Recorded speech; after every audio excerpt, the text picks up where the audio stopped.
Nú ætlum við aðeins að kíkja á margföldun og deilingu með neikvæðum tölum eða með mínustölum. Hérna eigum við að reikna 4 sinnum mínus 5 og í raun megum við reikna þetta sem bara 4 sinnum 5. Það er 20. Síðan hefur mínusinn áhrif, eða fjöldi mínusa réttara sagt, áhrif á hvort svarið er plús eða mínus.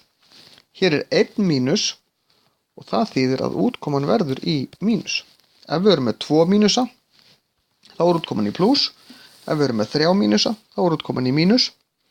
En þið passið að þetta á eingöngu við margföldunar og deilingardæmi. Þess að við teljum fjölda mínusa og ef fjöldi mínusa er sléttala, 2, 4, 6, 8 og svo framvegis, þá er svar í plús.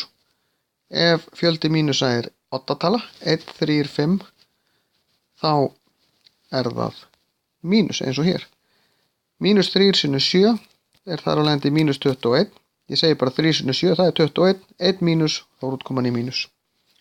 Alveg sama þegar við deilum, 12 deilt með 3 eru 3, 1 mínus, útkoman í mínus. 39 deilt með 13 eru 3, 1 mínus, útkoman í mínus.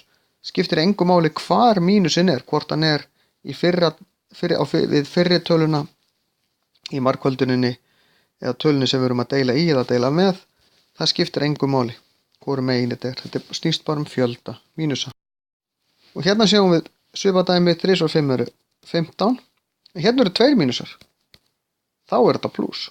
Af því að 2 mínusar, hvert par af mínusum, núllar hvern annan út.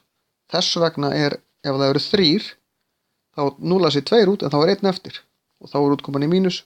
Ef það er 1 mínus, þá er enginn til þess að vinna á móti. Og það er alveg endi í mínus. 16 deilt með 8 eru 2.